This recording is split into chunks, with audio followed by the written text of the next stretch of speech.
आगामी विधानसभा निवडणुकीत भाजपने 170 ते 180 जागा लढवण्याची तयारी केल्याची माहिती समोर आली आहे। भाजपने कोणत्याही परिस्थितीत 180 पेक्षा कमी जागा लढवू नयेत अशी विनंती स्थानिक नेत्यांकडून भाजपच्या पक्षश्रेष्ठींना करण्यात आल्याचं समजतंय। भाजपच्या महाराष्ट्रातल्या नेत्यांकडून विधानसभा निवडणुकीसाठी महायुतीच्या जागा वाटप प्राथमिक फॉर्म्युलाही निश्चित करण्यात आला।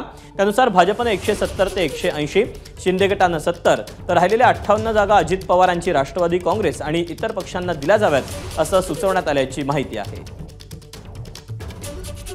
जून पर्यंत कुठली जागा कुणाला जाईल ही चर्चा नाही, ना भाजपमध्ये आहे, ना एकनाथजीकडे आहे, ना अजित पवारजीकडे आहे।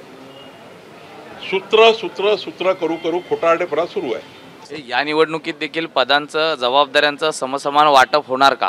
निश्चित होणार आहे, निश्चित होणार आहे। सगळे जबाबदारी ह्या वाटून दिल्या जाणार आहेत आणि प्रत्येकाला हा अँगलनी काम करावं लागणार आहे की कोण कोणत्या पक्षाचा नाही, तर महायुतीचा जो घटक असेल, घटक पक्षाचा जो काही सदस्य असेल त्याला निवडून आणण्याची जबाबदारी ह्या तिन्ही लोकांची असणार आहे।